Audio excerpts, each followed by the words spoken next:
Pues nada, a la mayoría, muchas gracias por seguir aquí con nosotros, y a los que se han incorporado ahora, pues bienvenidos.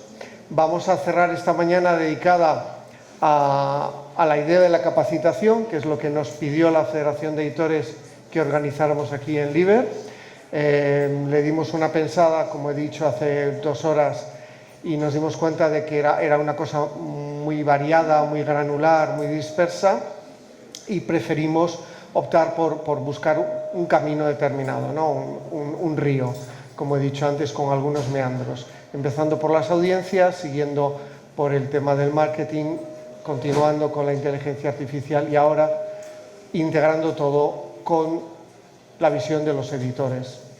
De las editoras, debo reconocer que son mis 2 editoriales favoritas desde hace muchísimo tiempo. Entonces, aquí hay un lector también, no solo un profesional que trabaja en este mundo del libro.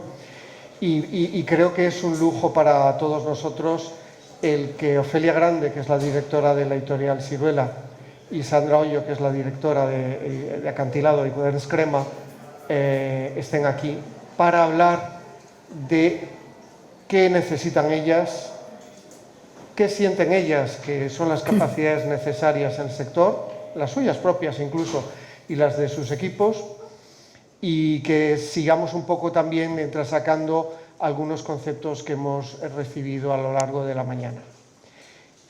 Ofelia Grande estudió Derecho y Empresariales, también ha hecho un máster en el IE, empezó en el mundo del libro por razones familiares en el Grupo Anaya, y después de entrar en Siruela, pues ¿desde qué años eres directora?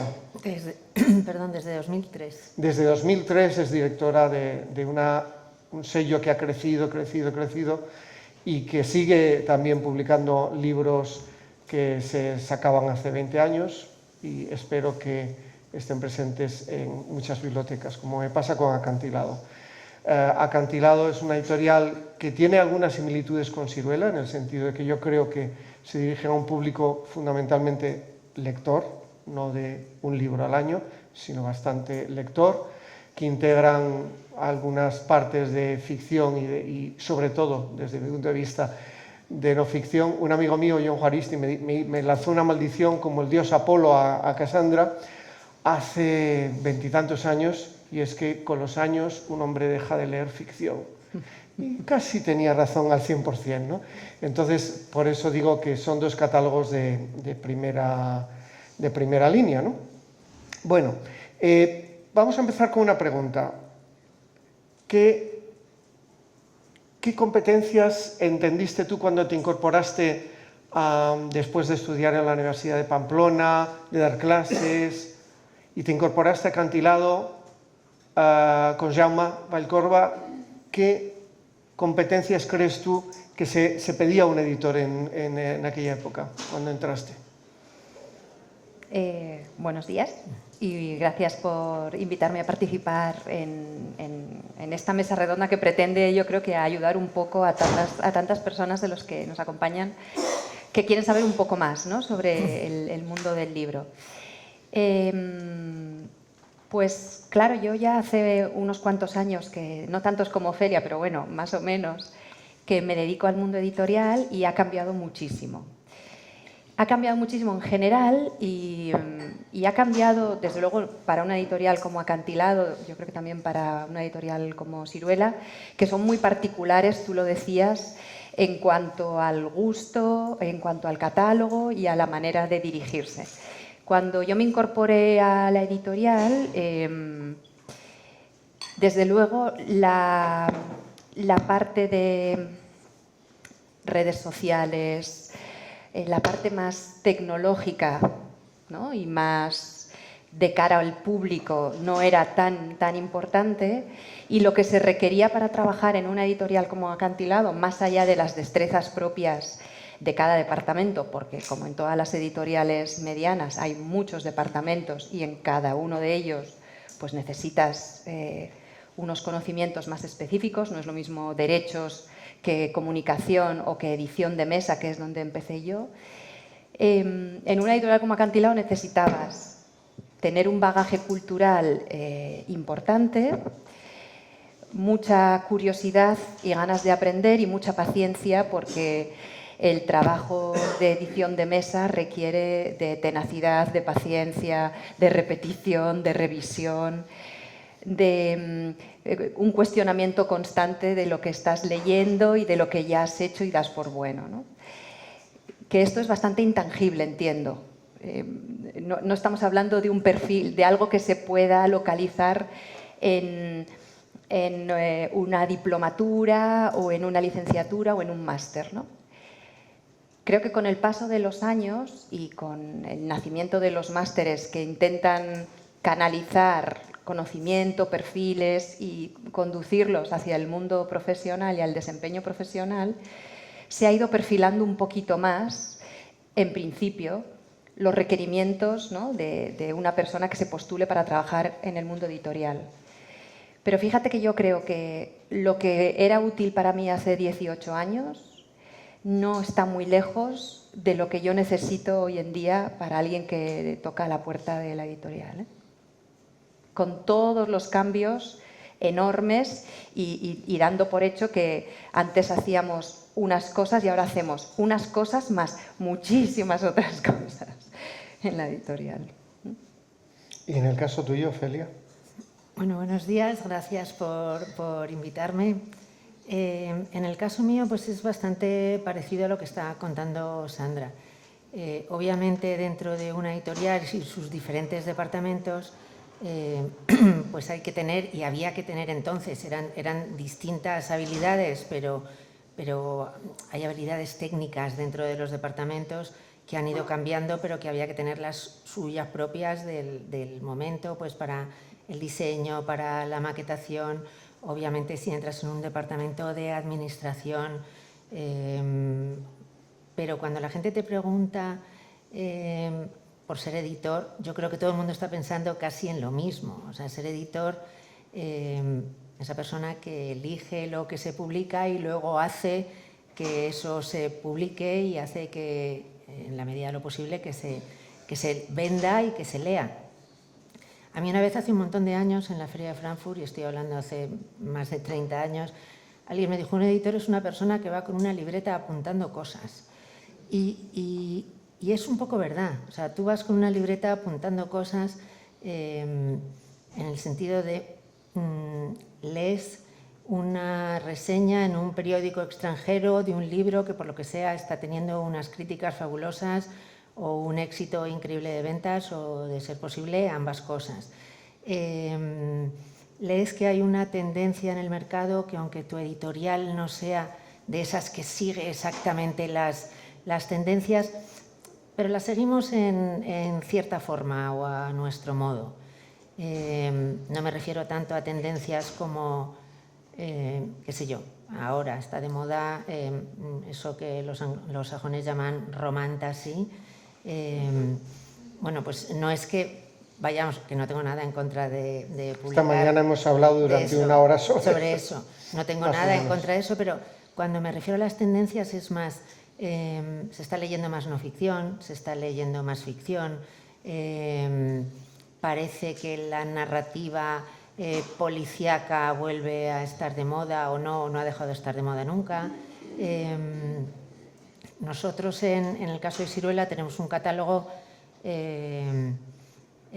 iba a decir disperso y no me gusta la palabra, muy diverso. Muy diverso en el sentido de que, siendo una editorial de tamaño mediano, publicamos unas 80 o 90 novedades al año, pues tenemos libros de colecciones infantiles, juveniles,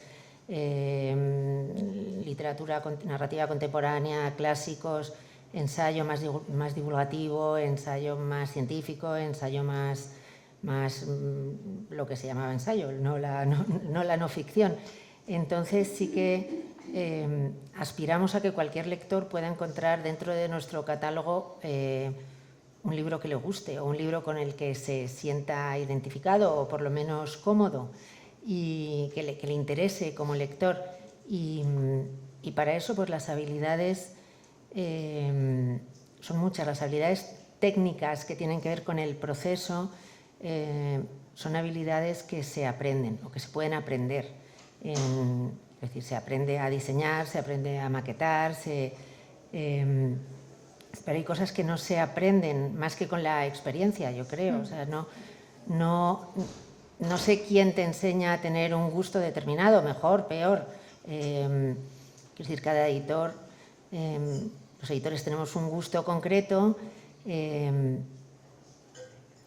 insuflamos, digamos, ese gusto a nuestro equipo, a las personas que nos ayudan en la búsqueda de los libros a publicar, sean gente del propio equipo, sean directores de colección, sean incluso personas externas que nos recomiendan. Y luego pues tenemos que estar siempre yo creo que la mayor habilidad de un editor, más allá de la de llevar una libreta y un boli, es estar con los ojos y los oídos bien abiertos, que al final es lo mismo. Oyes cosas, te hablan de un autor en una cena, en una feria, ese tipo de cosas. Estás atento a lo que publican editores extranjeros con los que te sientes afín o cuyos catálogos admiras. Igual que ellos u otros están atentos al tuyo, te fijas en ideas de diseño, captas o intentas captar qué es lo que los lectores quieren y en eso creo que Sandra ha dicho una cosa muy importante, que cuando nosotras empezamos, yo para que os hagáis una idea, cuando entré en Siruela en el año 2000, en febrero del año 2000, no tenía web. O sea, no existía, pero es que casi nadie tenía web, no es que en Siruela fueran unos raros que no tenían web, las editoriales no tenían una web. Entonces me hace sentir muy mayor pensar que asistí al nacimiento de la web de Siruela, pero es así.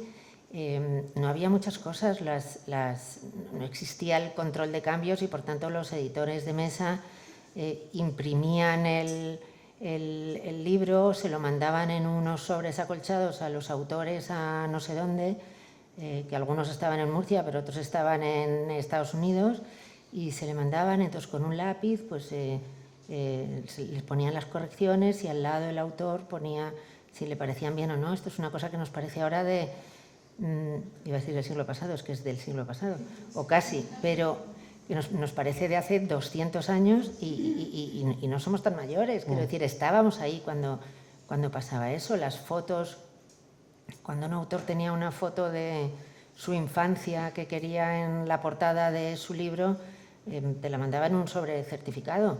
No la escaneaba en alta resolución y llegaba de no sé qué manera. Entonces, bueno, pues esas habilidades técnicas ha habido que adquirirlas, las hemos ido adquiriendo, bueno, también con el uso, y las otras habilidades pues vienen de leer mucho y de estar muy atento. De leer mucho, has dicho. Tú estudiaste ADE, luego pasaste por la Escuela de Letras. Sí. Yo también. ¿Qué quiero decir con eso? Tú entraste básicamente en el mundo del libro porque ya eras una lectora. ¿Eso influyó, al menos? Sí, lo era desde pequeña, pero no era una lectora muy exigente, la verdad. O sea, leía cosas de todo tipo. Pues cuando era jovencilla, o sea, adolescente, pues leía las cosas esas de Enid Blyton, de las mellizas O'Sullivan y luego las cosas de los tres investigadores. Siempre me gustaron mucho las cosas policíacas o pseudo policíacas que eran. Sí, o sea, era muy lectora. Pero no sé si una lectora muy profunda, ni muy hábil, ni muy... No, era lectora, simplemente lectora, y tampoco compulsiva. Era buena lectora, sin más. Yo donde quiero llegar también, Sandra, tú estudiaste filología española e inglesa. Si hay algo aspiracional cuando entras en el mundo editorial, o sea, si es que te gusta ya antes de entrar en el mundo de los libros y quieres estar ahí. En mi caso, no. En mi caso sí que me gustaba el mundo de las letras, de la cultura, del pensamiento, pero escogí filología más casi llamada por la parte pseudocientífica, ¿no? Que también la hay de la filología. Era muy lectora, pero me interesaba la parte más científica de la filología. Y fue conforme avanzaba en la carrera que empecé a entender realmente la dimensión que tenía la literatura y la dimensión que cobraba la palabra a través de la creación, ¿no? Como campo de ficción, de pensamiento, y fui poco a poco recorriendo el camino. O sea, no tenía vocación editorial, ni sabía demasiado, ni nada, ni poco. Tú todavía tienes como antecedentes familiares que te conducían un poco hacia allí, yo en absoluto. Y al descubrir, porque yo lo que quería además era seguir aprendiendo, seguir estudiando. A mí tenía vocación también por la parte más académica y más universitaria. Y entonces descubrí que en una editorial, y más en una editorial como Acantilado, pues se podía combinar esa aspiración al movimiento permanente, ¿no? Que nunca estás quieto, porque el editor, lo dice Ofelia, ¿no? Al final nunca estás quieto, el trabajo es el mismo, pero nunca es igual. En una editorial como Acantilado estás constantemente descubriendo, pensando, caminando, intentando ir más allá, en compañía también de personas que suponen un estímulo intelectual enorme, ¿no? Y descubrí que el mundo editorial aunaba eso, más en una editorial como Acantilado, porque luego también descubres que hay muchas editoriales y muchas maneras de entender la edición, los libros, la cultura y hasta la no cultura, ¿no? Pero en mi caso fue la manera de aunar dos gustos, y también pues, la pasión por la lectura y por una necesidad de ir siempre un poquito más allá, de descubrir, de conocer, de entender también un poco más, ¿no? Que es lo que al final pretende el catálogo de Acantilado. Es interesante el que hayáis usado expresiones como observar, estar con los ojos abiertos, interés por comprender, curiosidad, que también ha salido como ha sido la receta que nos ha dado Guillermo Chico hablando del marketing, tener curiosidad. En ese sentido, estaba pensando ahora en la última sesión que era sobre la inteligencia artificial. Quizás nos parece, bueno, podéis discutir sobre esto, ¿nos parece que lo interesante del mundo del libro y en concreto de las editoriales es que necesitan profesionales que aporten algo distinto a lo que te dan los datos, que aporten una mirada un poco, no sé cómo decirlo, una mirada extremadamente curiosa, ¿no? Y que saquen conclusiones de eso, ¿no? Porque entiendo que muchas veces, tú alguna vez me lo has dicho, tú sacas un título y no tienes ningún grado de certidumbre, ni de lejos, de qué va a pasar con eso en términos de ventas, ¿no? Jamás, o casi jamás, no. Pero sí, pero vuestros equipos, vosotras mismas, supongo que tenéis perfiles muy interesados en comprender lo que ocurre por ahí, en entender el tono de la sociedad, ¿no? Sí, bueno, es que para cualquier editor, para cualquier empresario, porque tampoco podemos perder de vista que estos son empresas con unas características especiales, con unas circunstancias especiales, unas empresas que a lo mejor no exigen los ratios de beneficio que te puede pedir una empresa de otro tipo, pero son empresas y como tal nosotros también tenemos que ser profesionales de eso y si no lo somos tenemos que acompañarnos de quien lo sea. Quiero decir que no se puede olvidar nunca, y eso se me estaba olvidando comentarlo antes y por eso lo meto aquí un poco a capón. No se nos puede olvidar nunca eso, que al final esto no es un servicio de publicaciones de una universidad, ni es una ONG, ni nada por el estilo. Los editores que hacemos libros, parece poca cosa, pero no lo es, hacemos libros y lo que queremos es venderlos. Y esto es así. Lo que diferencia, y lo digo siempre, a algunos editores de otros, es no estar dispuestos a publicar cualquier cosa para vender. Pero de lo que tú quieres publicar, quieres vender lo más posible. O sea, no hay nada que más alegría dé a un editor que un libro que a priori no parecía así sobre el papel que fuera a ser un bestseller, ni muchísimo menos, que publicas con cariño, que publicas con convicción de que ese libro encaja en tu catálogo, luego va y además tiene éxito de crítica y luego va y además tiene éxito comercial. O sea, eso pasa muy pocas veces, pero cuando pasa cumple el sueño de un editor. Entonces, cuando hablamos de habilidades, y no quería dejármelo, tienes que tener o hacerte acompañar de habilidades empresariales. Y porque creo que el trabajo o la mayor habilidad de un editor como nosotros es ser capaz, o sea, el mayor talento nuestro o el talento que tenemos que tener más afilado es ser capaces de detectar el talento ajeno.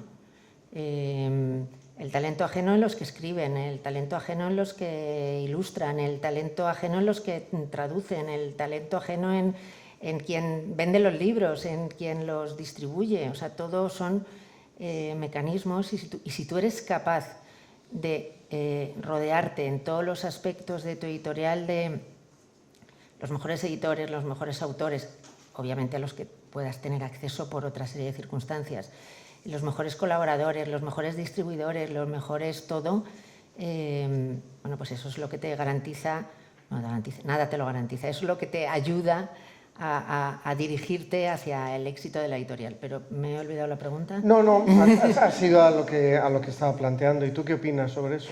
Bueno, estoy absolutamente de acuerdo, porque es verdad que estábamos hablando de la parte más romántica. Sí, emocional. Y emocional, pero la parte absolutamente pragmática y prosaica es básica, porque al final nosotras siempre lo decimos, incluso en conversaciones, mi proyecto o mi idea de editorial la puedo tener definidísima, pero si los números no me permiten llevarla a cabo, no va a funcionar nada, ¿no?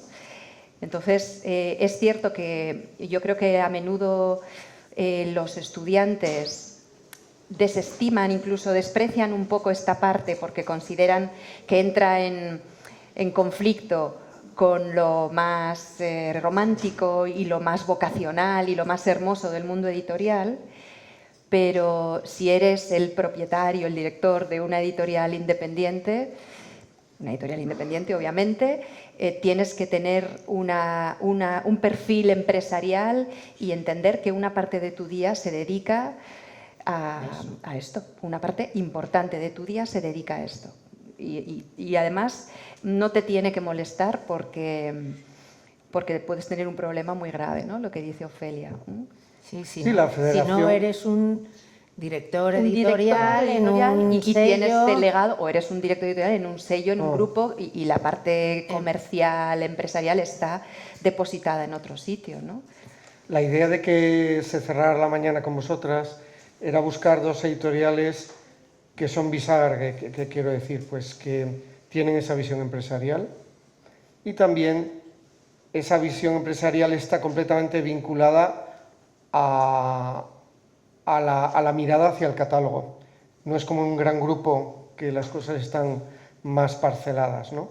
En una conversación anterior que Eva Montero estaba moderando, decía Paz Alvarado que ella, que ha trabajado en distintas industrias, la farmacéutica, la editorial, y ahora trabaja en un gran grupo como directora de comunicación, pues que había que dejar de pensar en los libros, estoy resumiéndolo, para pensar más en los lectores, o sea, pensar más en la gente. Bueno, es un poco Seth Godin, ¿no? Darle la vuelta a la mirada y pensar en qué quiere la gente y producir lo que quiere la gente.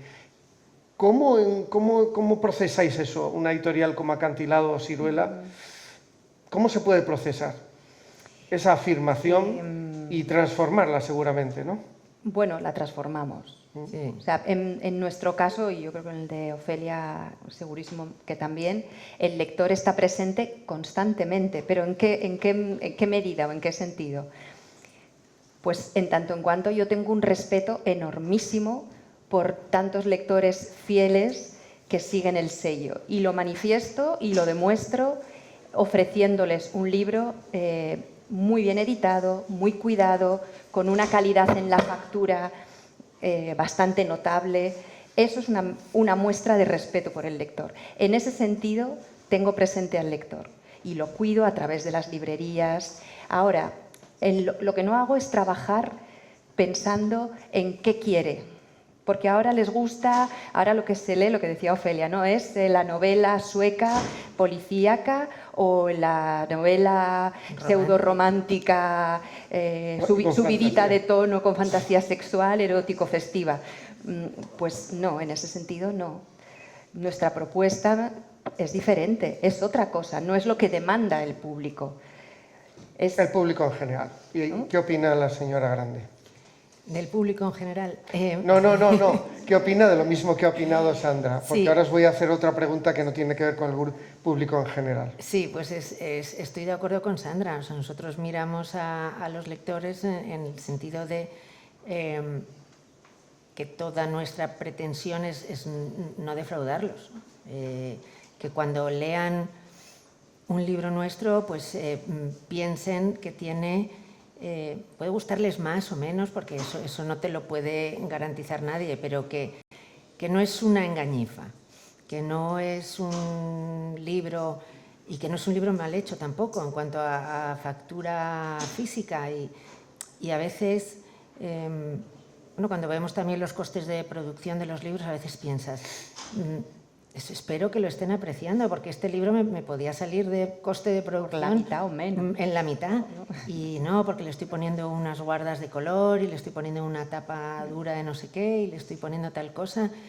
Y luego piensas, alguien lo aprecia. Luego cuando te encuentras con uno que te lo dice, pues te hace muchísima ilusión. Y dices, mira, había uno que lo apreciaba.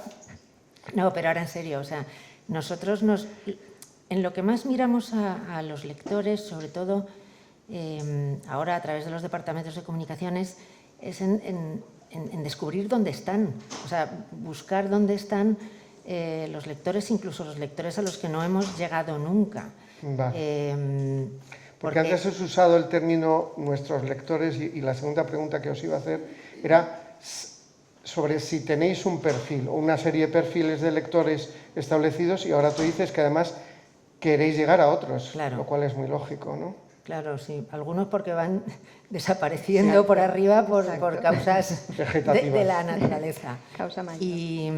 Y otro porque sí que creemos de verdad contra todos esos agoreros que hay gente joven leyendo y con interés en los libros y con quizás no hemos sido capaces de darles algo que cumpla dos objetivos. Uno, que sea lo que quieren leer o algo que tenga que ver con lo que quieren leer y por otro lado, que sea algo que nosotros queremos publicar. O sea, parece una obviedad, pero no lo es. Quiero decir, cuando estaba Sandra ahora hablando de novelas erótico-festivas, la historia de la literatura está llena de grandísimas novelas erótico-festivas, más subidas de tono y con más sexo y con más pasión y con más todo que muchas de las novelas que se están publicando ahora. ¿Por qué no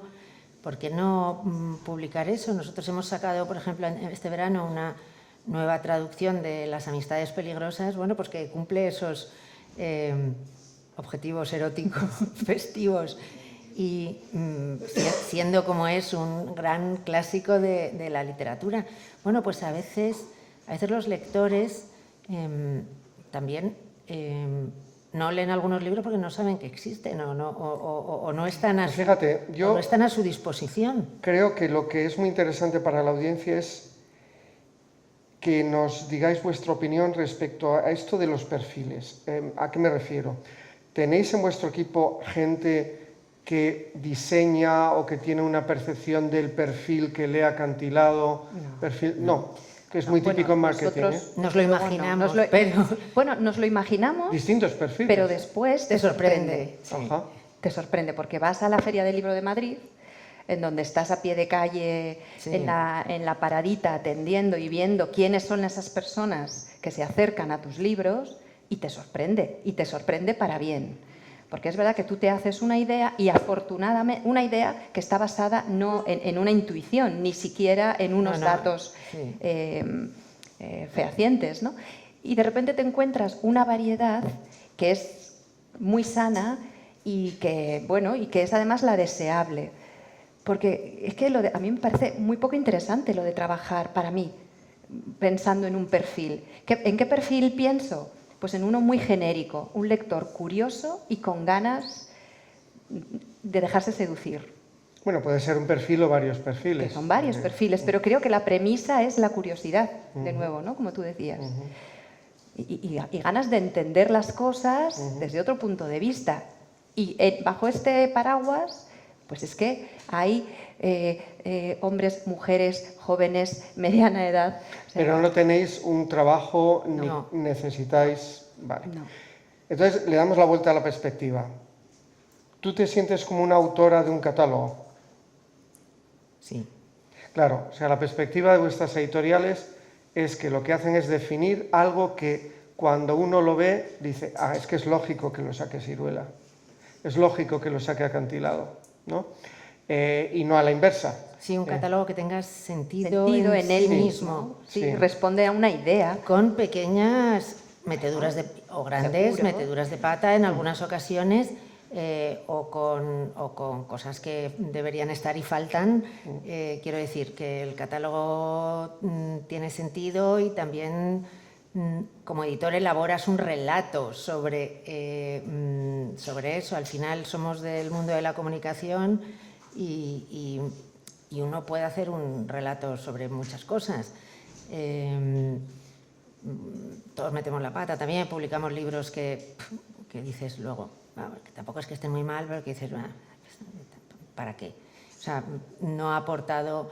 O sea, yo a veces lo digo en las reuniones, o sea, cuando un libro no nos va a dar páginas en los periódicos, ni tampoco nos va a dar muchas ventas, chico, pues no sé, ¿para qué? ¿Y se publica? Pues a veces. A veces lo publicamos, o a veces nos pierde un poco una especie de vanidad, que piensas que un autor que ha publicado en 2 o 3 editoriales anteriores, pues los demás no han sabido hacerlo, pero cuando lo publiques tú en tu sello, pues va a empezar a tener gran difusión y a vender, y tampoco pasa. Entonces, al final, bueno, pues es que hay autores que no funcionan. Ya está, es así, la vida es así. Sí, ¿Y yo en tu también lo caso? creo, sí. Y creo que es muy importante a la hora de crear un sello nuevo, ¿no? Pensar realmente qué quieres hacer. Nuestros sellos yo creo que tienen una identidad bastante definida. Son perfectibles, tienen errores, pero creo que dentro de la heterogeneidad que mencionaba Ofelia, que también Acantilado tiene bastante heterogeneidad, hay algo que les da unidad, y que es la idea del sello, ¿no? El marco que da la idea del catálogo. El catálogo. Y esto es bastante importante a la hora de plantearte yo qué quiero hacer, ¿no? Si quiero montar una editorial, bien, quiero montar una editorial, pero ¿qué va a decir mi editorial? ¿Qué tipo de editorial es? ¿Qué es lo que quiero construir con el catálogo? Porque al final se trata de eso, ¿no? Y efectivamente hay, bueno, libros que responden a la vanidad, a la confusión o a la debilidad o no sé, ¿no? Pero en general miras atrás y no hay nada que digas, ay, No, uf, así que te avergüenzas. ¿en qué estaba pensando, no? ¿Qué pasó? ¿Qué pasó? Sí, hace pocos años la ex CEO de Penguin Random House, Madeleine McIntosh, estaba en Readmagine y dijo una cosa que yo me quedé con esa idea que me resultó muy interesante, ¿no? Que es la figura del editor. La figura del editor, en el fondo ella se fue de Penguin Random House y se va a montar una empresa, se fue a montar una empresa que lo que hace es trabajar para el autor.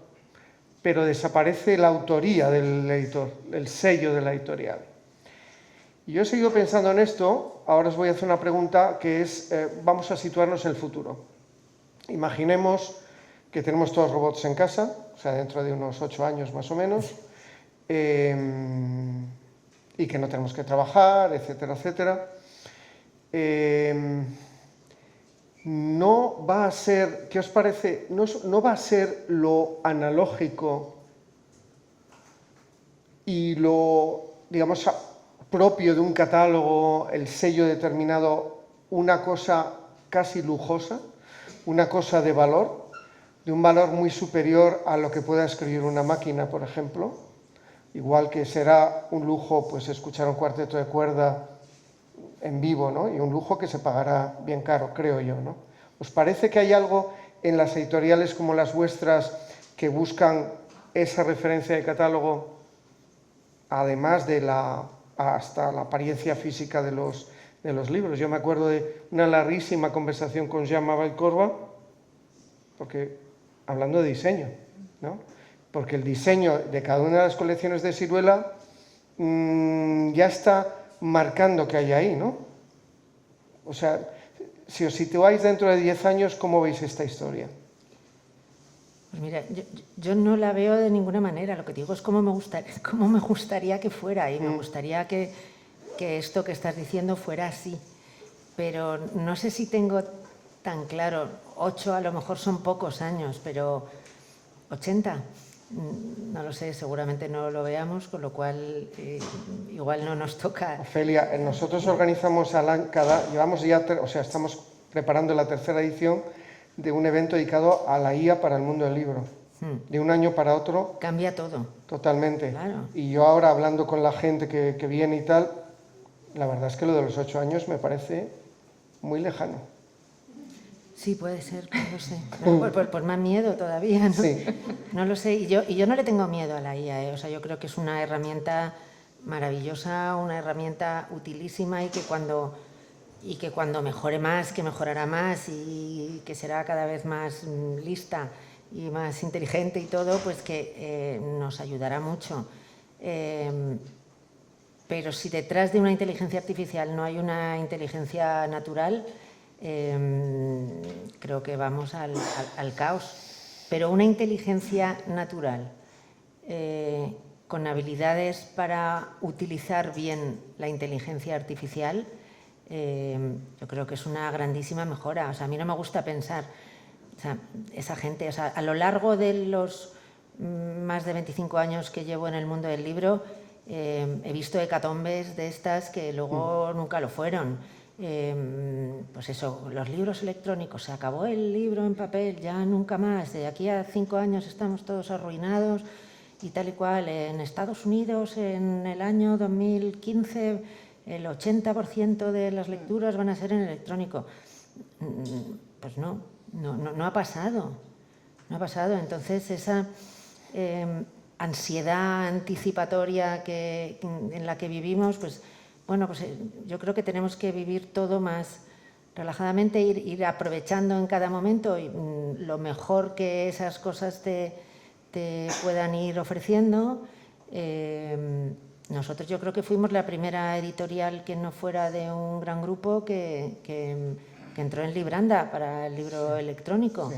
Bueno, ¿por qué no? O sea, al final somos editores, lo que buscamos es a nuestros lectores donde ellos quieran encontrarnos. O sea, ¿por qué voy yo a despreciar? Yo prefiero leer en papel, y estoy segura de que casi todos los que estáis aquí también, pero ¿quién soy yo para despreciar al señor que prefiere leer en un Kindle mientras quiera leer? O sea, yo tengo como obligación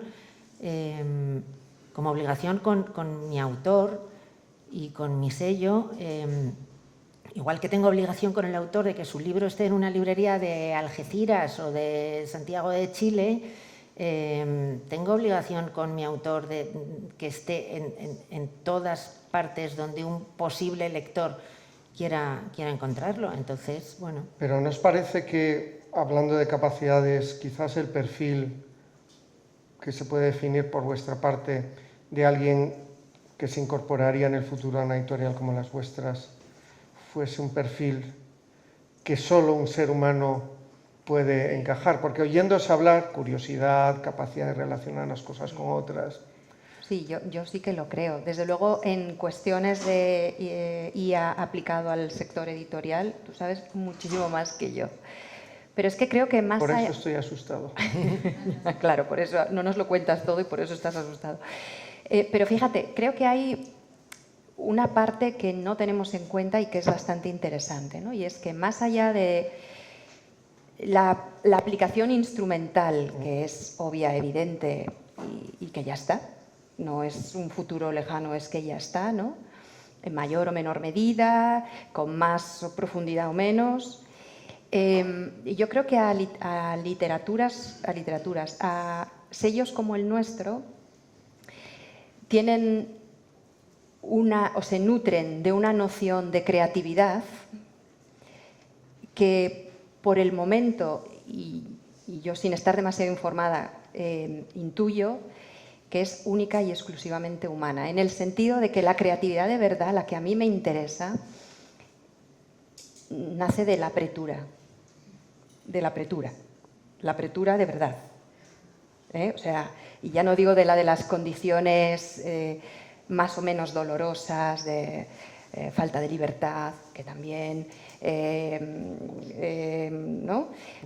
Al que le deja a su novio, el que sufre un desamor, el que se siente perdido ante la vida. O sea, la creatividad interesante nace cuando la condición humana, lo que somos, se siente apretado.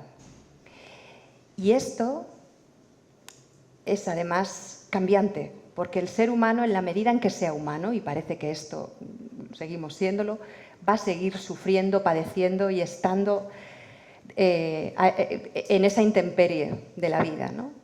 Entonces yo creo que mientras sigamos así, la creatividad de verdad va a ser insustituible. Ahora, ¿podrá una máquina, se le podrá introducir unos parámetros de escríbeme un libro para este público, con esta trama, con estos, y podrá hacer un libro? Probablemente sí. Bueno, yo creo que de hecho ya se da. Sí. Ya se da. Pero es que la creatividad humana siempre va un paso por delante. Creo. O a lo mejor es un desideratum, ¿eh? No, bueno, yo no opino de momento, pero Ofelia. Sí, bueno, eso pues, es un poco lo mismo que yo decía antes, que es la inteligencia artificial con una inteligencia real, natural, coordinándola, digamos, o pidiéndole cosas. O sea, yo todavía lo uso muy mal, pero sé que para que te dé los resultados que tú esperas tienes que sabérselo pedir. Y no es ya de pedírselo por favor. O sea, tienes que sabérselo pedir bien. Entonces tienes que introducir bien esto que decía Sandra, los parámetros que necesitas para que te haga tal cosa. Cuando lo introduces, pues seguramente lo haga bien. Pero son otras cosas. Es ordéname este documento y búscame los puntos esenciales para poner en el índice o qué sé yo. Ese tipo de cosas. A ver, yo estoy deseando manejarlo mejor porque sé que te facilitan mucho el trabajo, pero... Sí, yo llevo como 2 años y medio así usándolo, y he visto que ha ido cambiando mucho, pero la mirada estratégica que aquí hemos querido dar se refiere bueno, por supuesto que todas estas herramientas son instrumentos, son herramientas. Seguro, bueno, ya hay muchas cosas que se producen de este estilo, pero digamos que pensando en el perfil de un negocio como la editorial, ese elemento irracional, humano, y de creatividad, pero de creatividad humana, no de ensamblar. Claro, no de coger trozos de por aquí y de por allá. Sí, claro. Yo creo que eso, si yo tuviera una editorial, y ahora es una pregunta, la última que os lanzo, yo lo que buscaría es eso, perfiles, que yo me sentara a hablar con alguien y que me diera cuenta qué es lo que mi idea, ahí es, a lo mejor no soy como vosotras, mi idea del lector de Siruela, que hay muchos con perfiles muy diferentes, pero que merece la pena a veces hacer un perfilado con categorías, pues mi idea de qué esos lectores sí van a querer lo que esta persona aporta a la editorial. No sé si estáis de acuerdo con esa declaración final o lo veis de otra manera. ¿Cómo lo formularíais? Es decir, a la hora de incorporar a alguien, a Siruela o a Acantilado, volvemos a la primera pregunta del Un principio. perfil humanista, quieres decir. Es un perfil ahora sabiendo que va a haber muchas herramientas que van a hacer lo que antes hacían las personas. Buena parte de lo que antes hacían las personas. Sí, pero las herramientas son las herramientas como las ha habido siempre. O sea, siempre has sabido. La máquina de escribir ya era una herramienta, el ordenador ya era una herramienta, Internet ya era una herramienta en su momento. Simplemente son herramientas más avanzadas, pero ninguna de ellas ha sustituido a la persona que está detrás utilizando esa herramienta. Hoy. O sea, yo creo que las personas son insustituibles en algunas cosas. Sí. O sea, yo el perfil que buscaría, para terminar con tu pregunta, creo que es el mismo que buscaría que habría buscado hace 25 años. Sí, es el mismo. Es que volvemos al comienzo, yo también. Sí, simplemente que sepa utilizar esas herramientas como en su momento se le pedía al que fuera que supiera escribir a máquina. Vale. Con lo cual la fuerza está en la persona. no en los Jedi, sino en las personas. Exacto. Vale. Pues con eso nos quedamos, ¿no? Yo creo que sí. Muchísimas gracias.